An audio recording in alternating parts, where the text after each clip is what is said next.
Well, I'm going to talk to you this morning, as the title says, virtual exchange and internationalizing the classroom. I'm going to start with a comment that a teacher trainer in Germany sent to me very recently. He sent me only a few weeks ago. But I think it really sums up what I think a lot of university lecturers are finding, especially those of us that work in foreign language education. I'll read it with you here. It says, my personal experience as a teacher trainer is that many students in Germany, even though they successfully passed their master's degree in EFL teaching, sometimes lack sufficient intercultural experience. And perhaps even more surprising, most of them are not fully digitally competent. Okay. I'm wondering if that sounds familiar to some of the people there. That after many years at university, maybe trained to become foreign language teachers, or even working in other areas, working in areas of business, for example.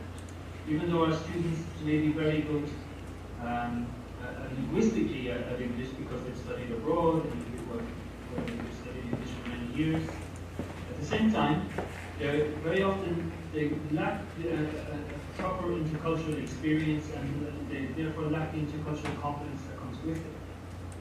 And another very interesting thing is that they are also, even though we assume they're all digital natives, okay, this term that is now being questioned so much, they actually are not very digitally competent when it comes to academic and professional areas.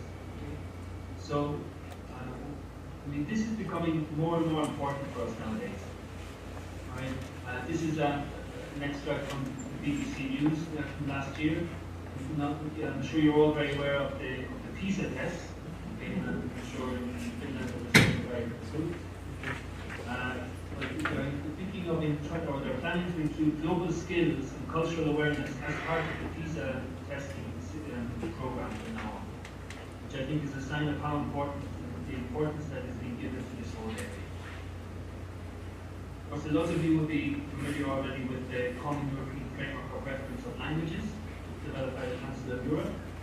Well, they, the Council of Europe, in the past year, have also brought up this, which is a new model called Competences for Democratic Culture, which is, shall we say, a different topic, which focuses more on the intercultural competences and values that people need to operate and work in modern European society. As I was saying earlier, so this model is more or less, shall we say, inspired or based on loosely, I would imagine, Michael Byram's model of intercultural competence, which many of you, I imagine, are familiar with. However, what I was telling you is that the extra component here, the part that stands out in this new model, which I think is probably going to be treated as a very serious model and will have quite a big impact on European education in the years to come, is the part on the top left-hand side, which is the aspect of values. Okay, and here you've got values of democracy, values of valuing cultural diversity, valuing the rule of law. Now, these are values that for many of us, I think we would take for granted. However, as recent events in Europe have shown us, there are many movements, groups, ideologies that do not go along with these values. So this is very much the Council of Europe saying, these are the underlying values of a European democratic system, and that they are intending to integrate this model, I think, as part of education across Europe. This is my interpretation of it. Okay, I've had nothing to do with this model, but this is my interpretation of what is happening here. Okay. If you do you can download the model. I'll just go back for a second. If you make a note of its title and you Google it later on, you can download the PDF for free, Competences for Democratic Culture. And it is very interesting and useful, I think, for foreign language educators and intercultural educators, because all of the skills and attitudes and knowledge, they are all, shall we say, divided later on into descriptors. Okay, and they're very well described and explained. So I think for developing, your course curricula and integrating intercultural competence into your course curricula, these are, this is a very interesting and useful model to be aware of. Okay. Now, so this is what, shall we say, an important trend in European education at the moment.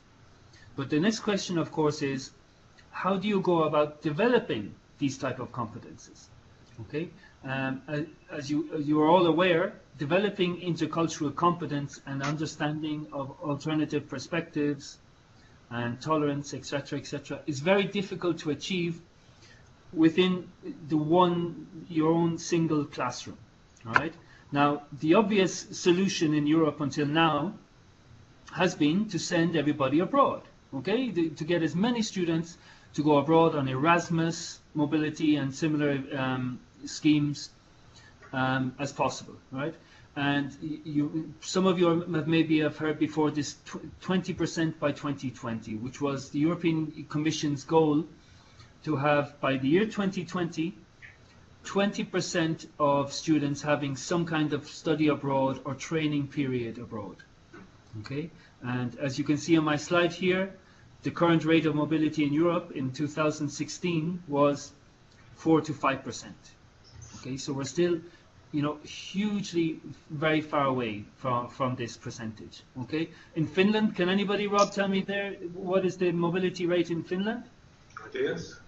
Any guesses? I think it's significantly higher. It sounds very low, this 4 to 5%. Does anyone else remember? But I think that some studies said that by the end of higher education, half. Yeah, that was what I thought. Half of the Finnish. That's excellent. At some point. Yeah, my daughter is studying at the university, and I've always been telling her that to take advantage of these possibilities. I said it's sort of a strength in your CV and so on. And now she said, well, Mom, hi, you're old. It's not a strength in the CV, it's a must. Because everybody has a half-year period of Erasmus exchange or training or something. Yeah. Whereas I think in the UK it's probably about 2%, I would imagine. So I mean, and then, there you go. Okay, but I think it's lovely to hear somebody saying that this is a must. It's not a plus, it's a must. Yeah. But those were her words. Well, very good. Well, okay. So, if you think about it for a minute, even in Finland, where you have maybe half of the students going abroad, the question is, what are we going to do with the other half? All right. What happens to whether it's 80% or 95% or 98% in England or 50% that do not go abroad? I mean, those people still need a chance to develop these attitudes, knowledge, and skills and values as well. Okay. And the European Commission has recognized this. Okay.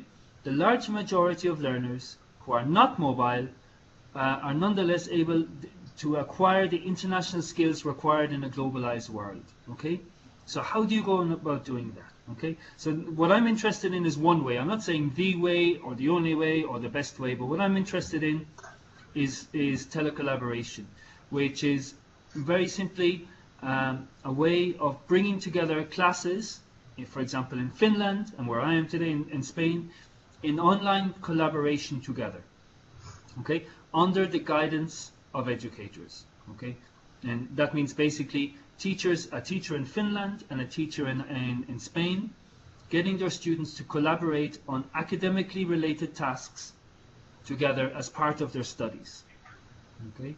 Now, what has that been called? There's many names for this, as you can see in front of you on the screen here, okay. Rob, are we still doing okay? We're fine, yep. Okay.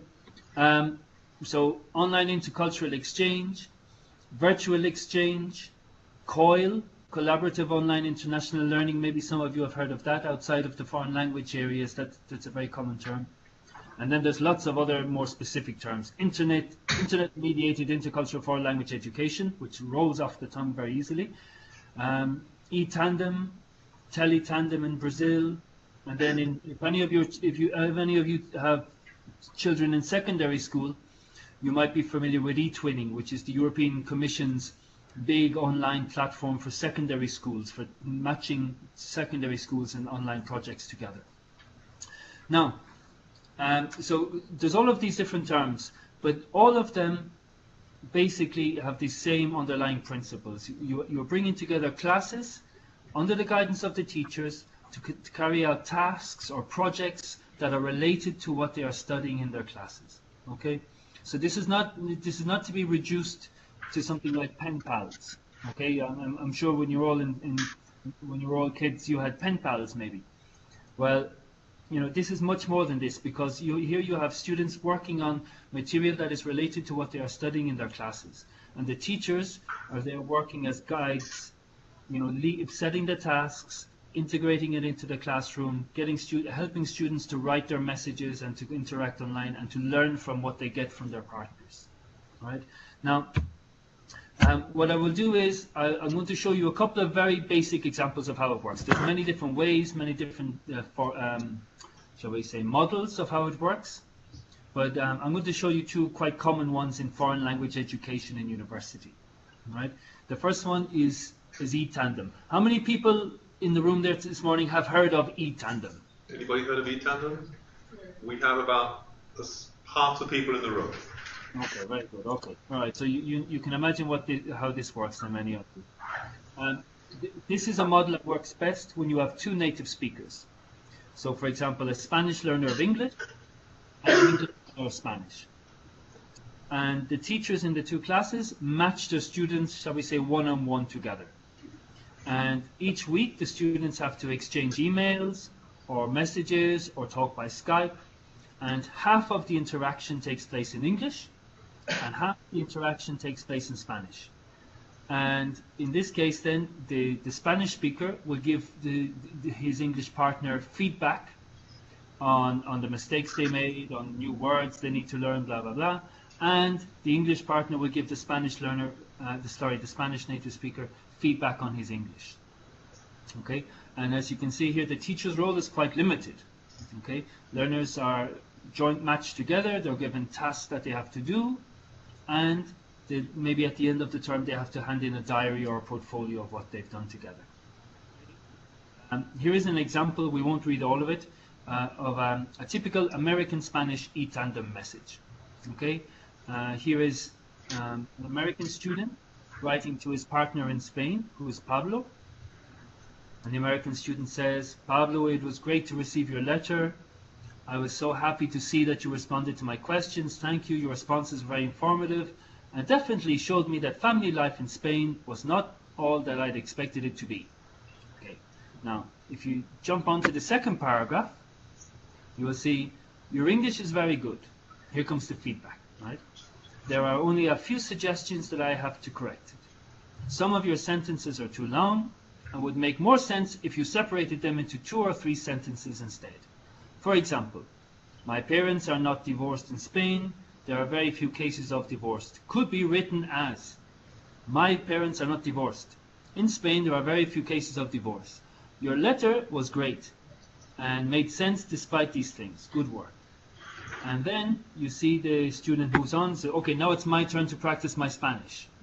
And the Spanish speakers, they will have fun this morning reading this. And lots of things that Pablo will have to give feedback on, okay, and correct. All right?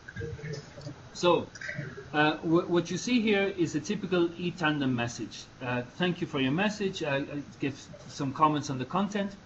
And then offering, you know, linguistic feedback and linguistic advice. Of course, native speakers aren't always very good at explaining grammar. Okay, we all know that. Right?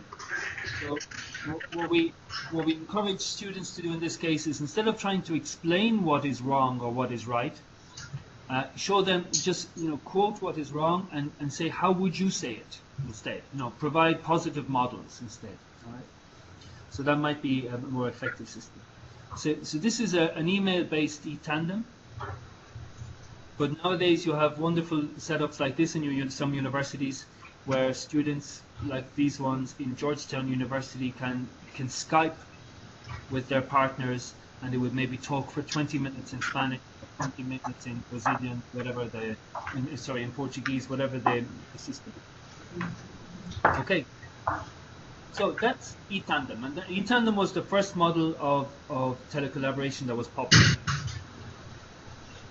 But in the mid-1990s, when intercultural competence started becoming an important theme through the work of Michael Byram and Claire Cramsh in the United States, people started getting interested in having more intercultural approaches, intercultural topics in their telecollaboration. And one of the outcomes of this was what they call cultura, right? And I'm going to explain to you, cultura was developed at MIT in the United States with their partners in France. And I'm going to explain very simply how the cultura exchange works, and you'll see the shift away from kind of linguistic learning towards intercultural learning.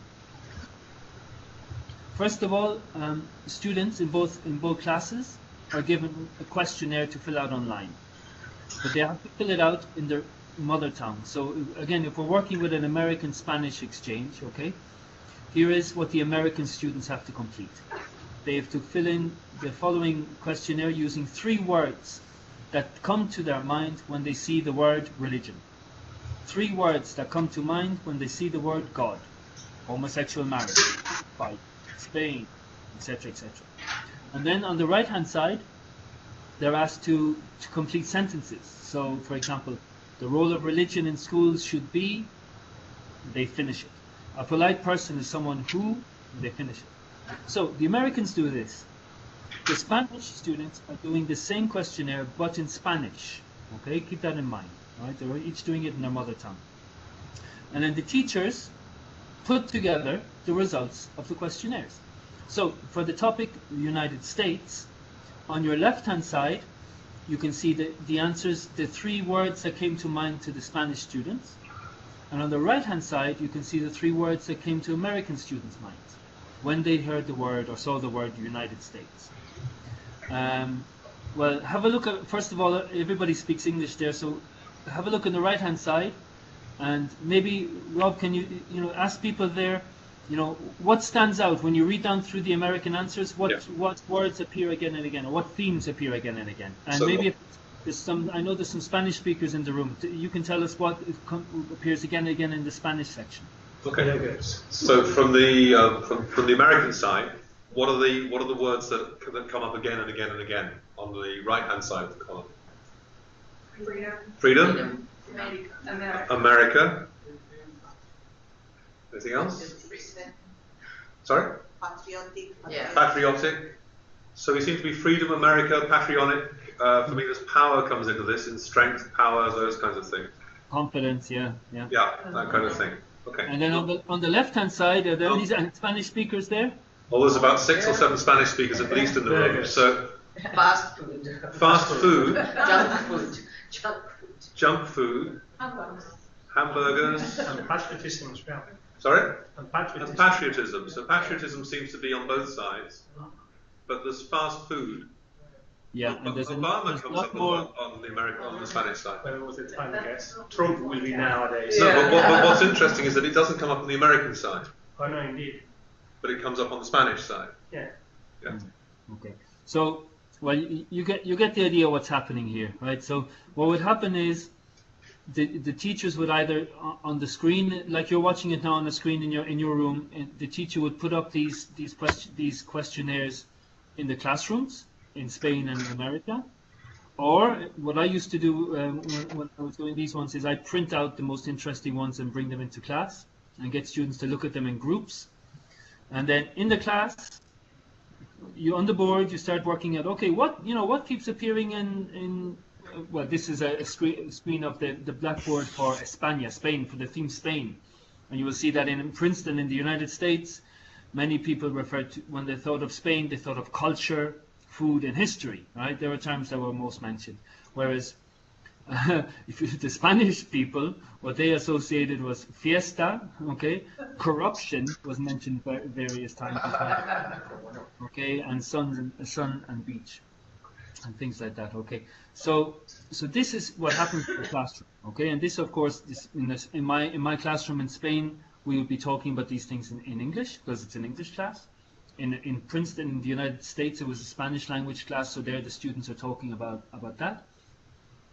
And then the next step is that you send students online and you get them to talk together and you say, hey, why did you mention fast food so much when you're talking about America? And this is where the intercultural communication actually happens, or where discussions start.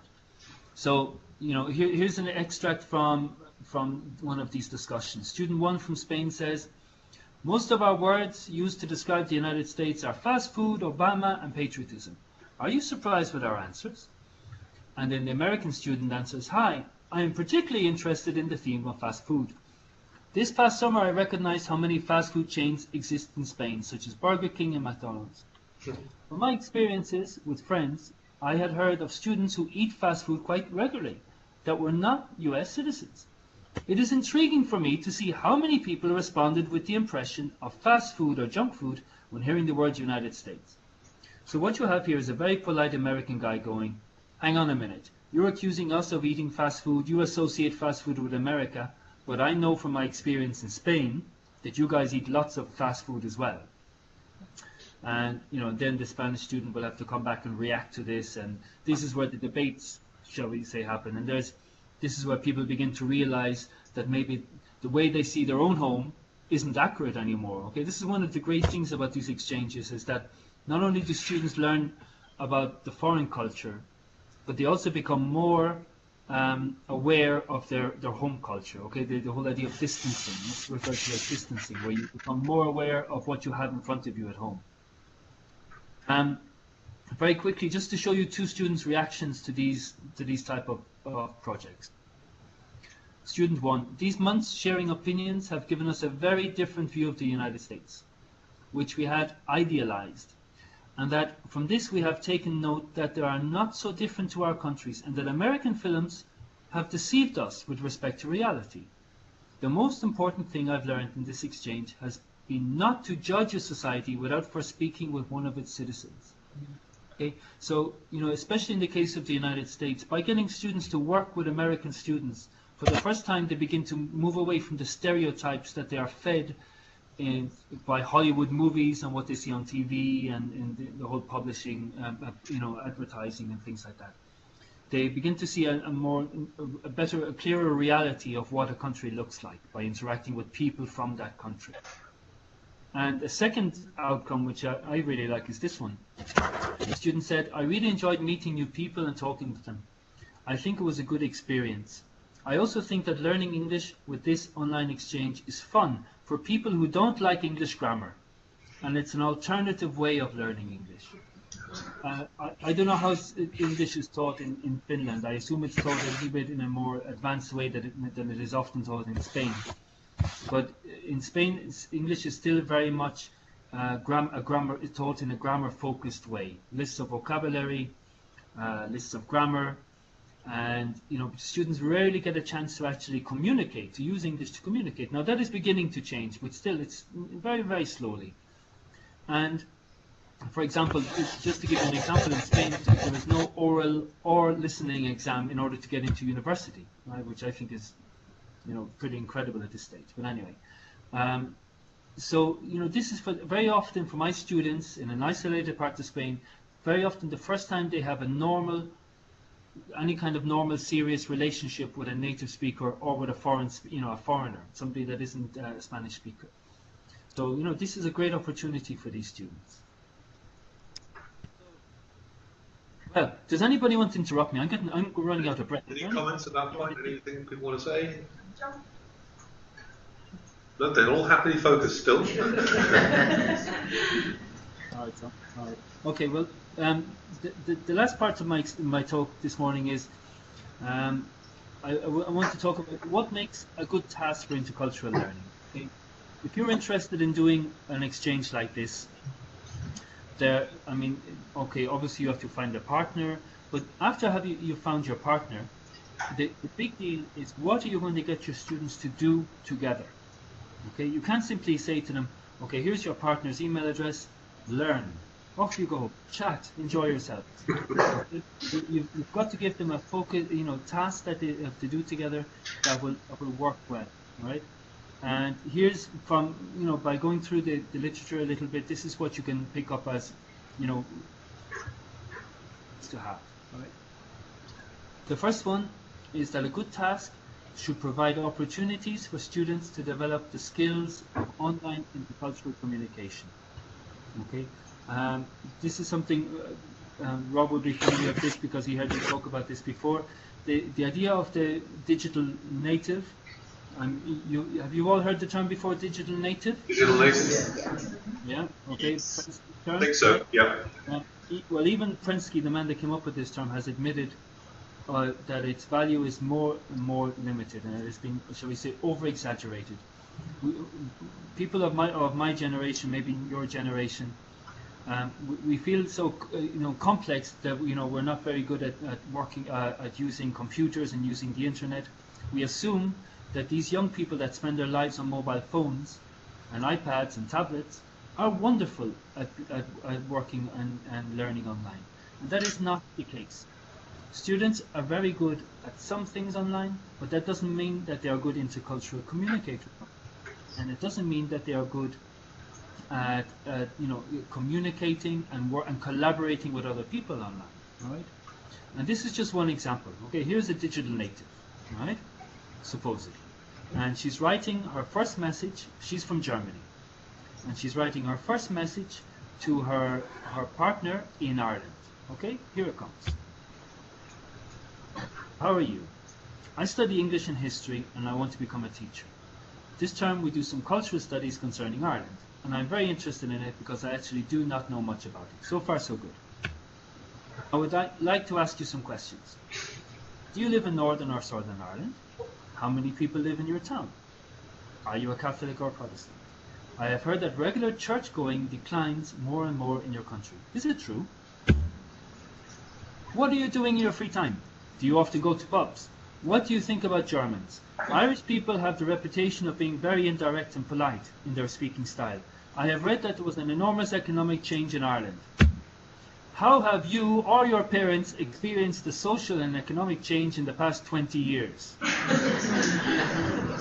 Good reaction here. And then, wait for it, that's all for now. Okay? So here you have your digital native. Okay, what do you think of this? If you were this poor Irish boy, 19 years old, sitting in Trinity College in Dublin, and he opens up his email and he gets this, I mean, how would you react? How would you react? I won't write. You wouldn't write? So some people say they wouldn't respond. Yeah. You respond to everything. Okay. 20 pages, 30 pages. You'd write 30 pages. There's a 30-page response coming here. Probably a video tutorial as well. So this is the thing. I mean, They say it feels like an interrogation, Rob. yes, it does, doesn't it? Yes, yeah. Okay, we won't get into German. Sorry, Rob. Okay. Are there any Germans there this morning?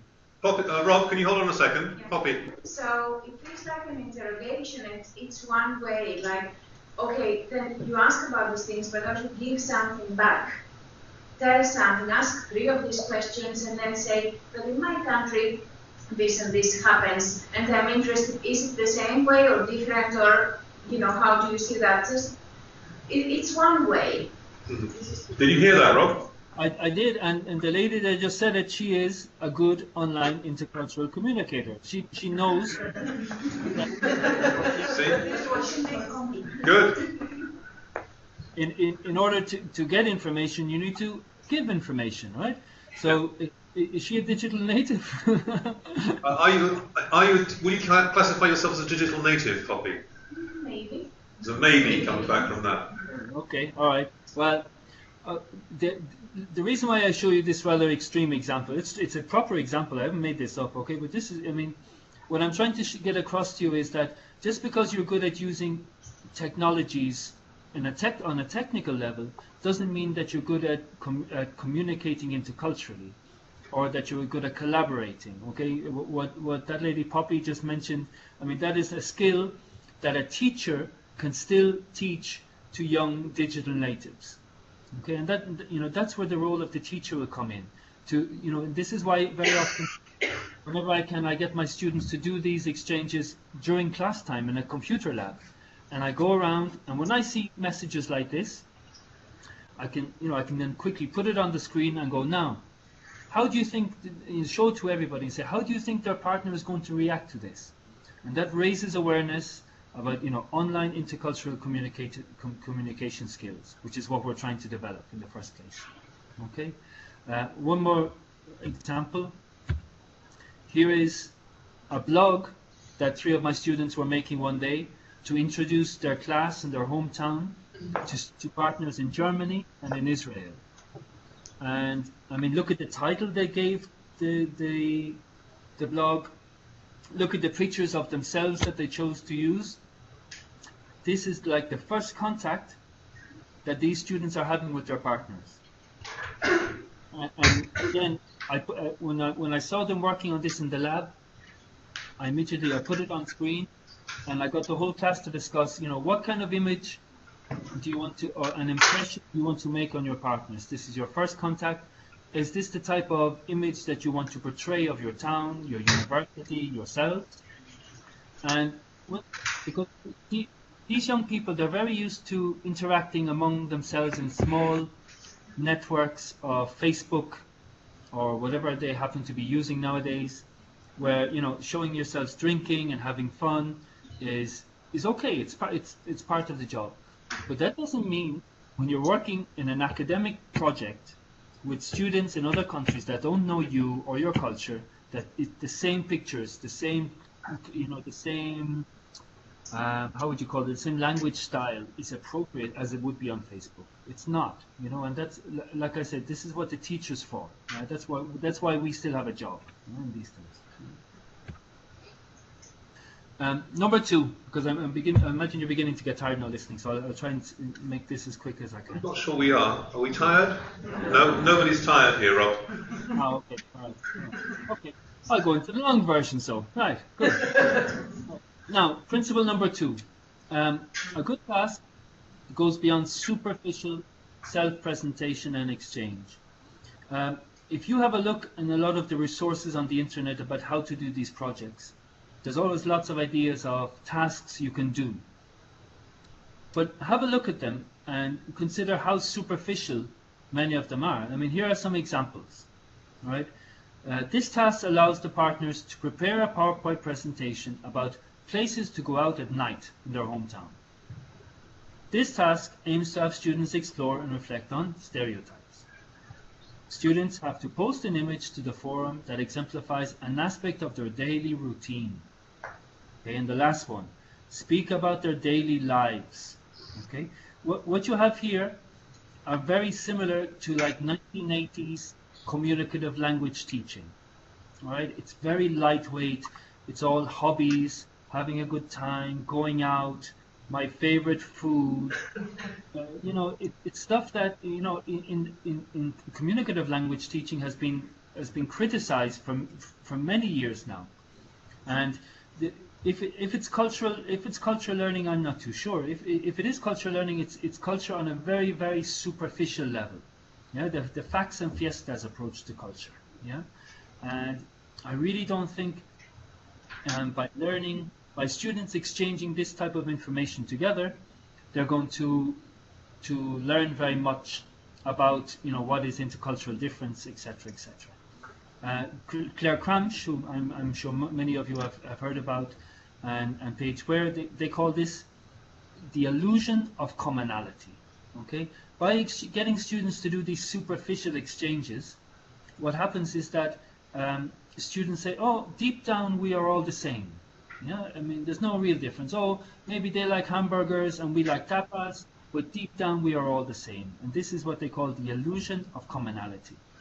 And students will very, very quickly, if they can, assume that from these exchanges. They will be very quick to say, well, nothing has changed. Well, you know, they're nice people, we're nice people, everybody's happy.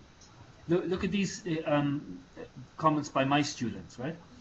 I will say that I like the exchange very much, and that my partners in Missouri looked like very nice people. I talked to them about my city and about theirs, and it was nice to see that there are little differences, but not as much as I thought. Okay? And look at the second student. To my mind, we aren't too different. Both of us like sports, music, and spending time with our friends. I mean, after a 10-week exchange, if that's the only learning outcome that the students have, is that we all like sports and music and spending time with our friends, well then that exchange has failed.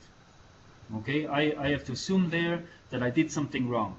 Okay, that either the tasks I asked my students to do or the support I gave them when they were doing the exchange, wasn't good enough. Okay, because I mean, it's so easy. It's like going on holidays and thinking now, well, we all like music, we all like sports, no problem. Okay, that isn't the intercultural learning that we're trying to develop. Right? So, if these superficial tasks are no good, well, then what type of tasks should we be looking at? Okay, well, a guy called Gordon Allport, okay, who in 1958, okay, long before the internet and online exchanges.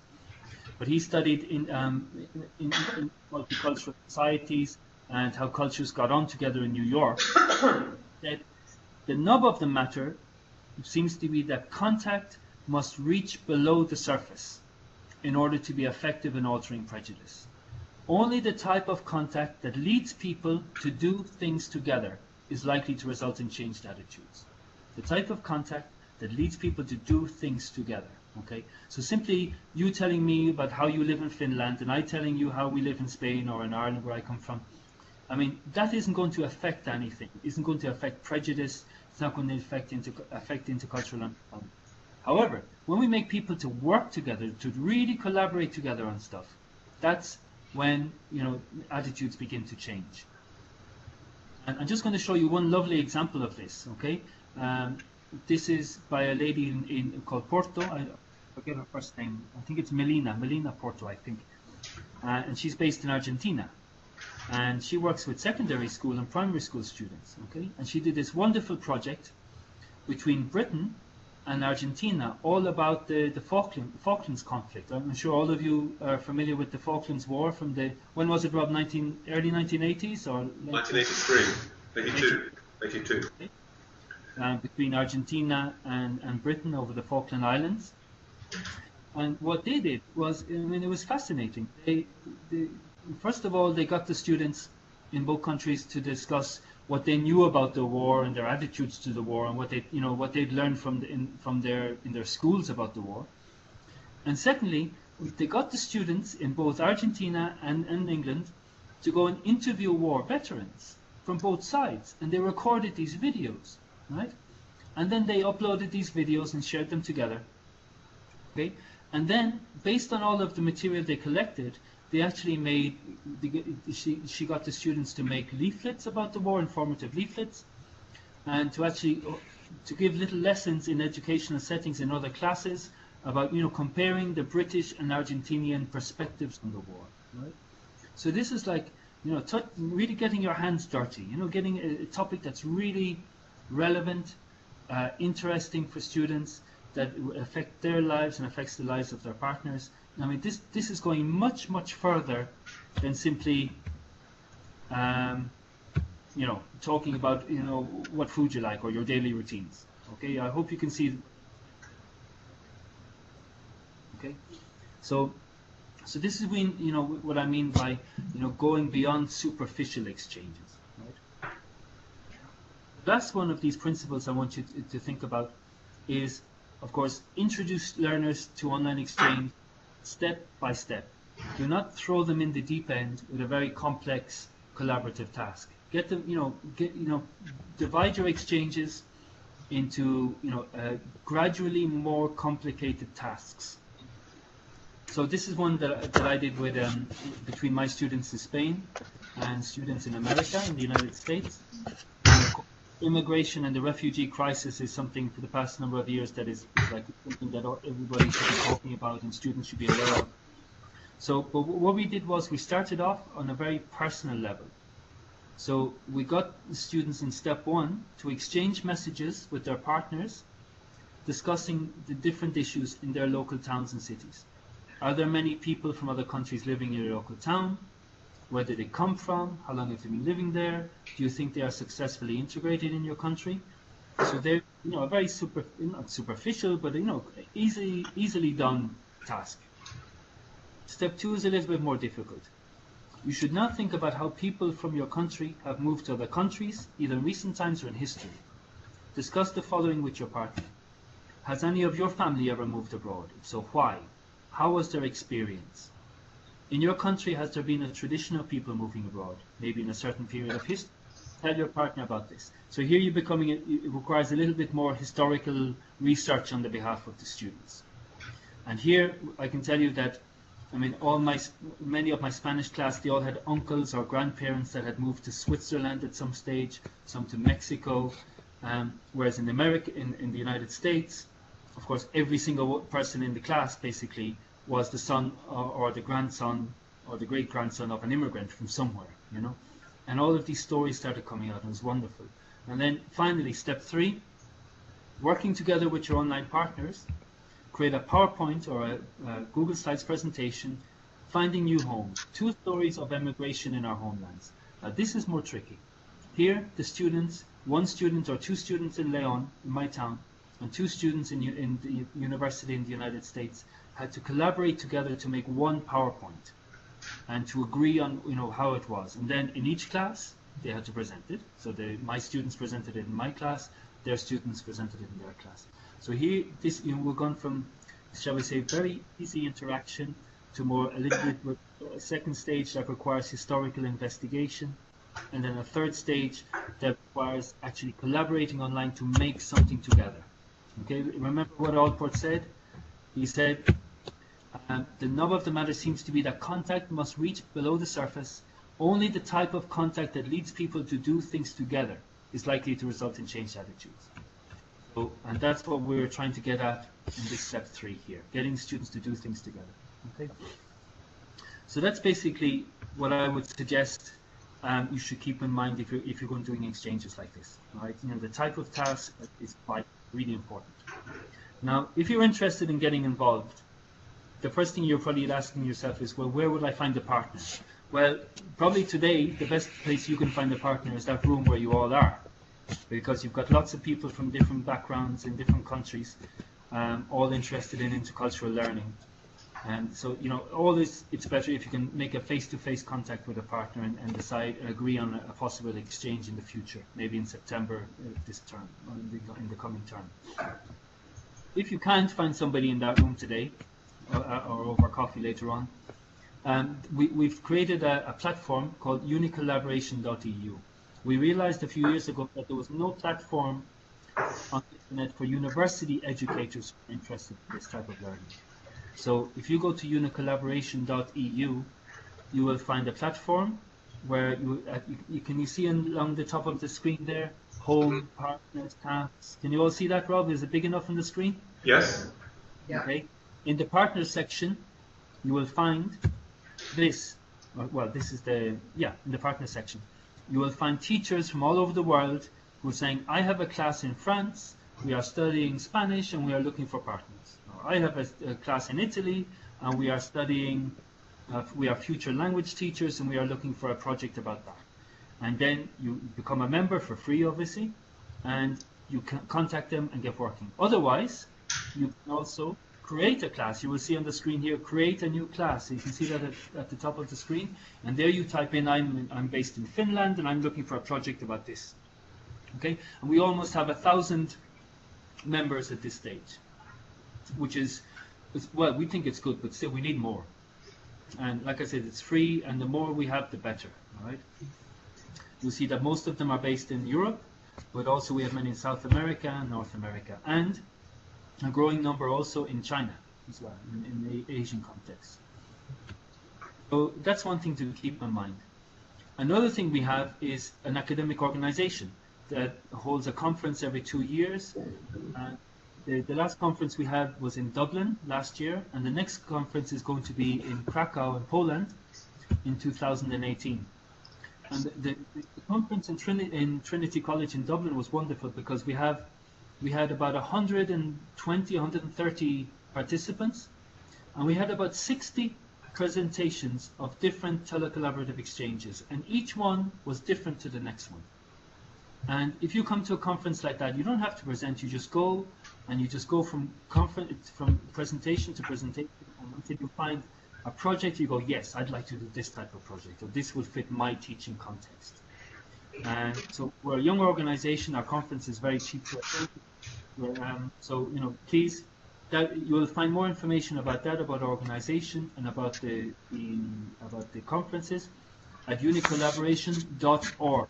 Okay, so you have to make a difference between unicollaboration.eu, which is for, you know, online work, shall we say, collaboration.org, which is for joining our organization.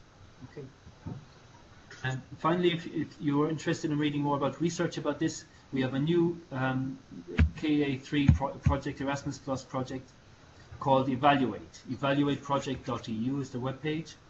And there we're interested in finding out, if actually proving, shall we say, proving to Europe the impact of telecollaboration. So we've got about 15 exchanges running in September, all to do with teacher education. And we're going to learning outcomes of these exchanges and put together hard evidence about that. Okay. Okay. Well, I don't know about you guys, but I'm running out of breath. Okay. Okay. Any of the links and all the links basically you will find on this Google Plus set of collection of links and things. So when Marietta shares the PDF of this PowerPoint with you, you can use this link to follow up. Okay. That'd be great. Thanks, Rob. Thank you very much to you all for listening, and I'm sorry I couldn't be here today with you to do this face to face.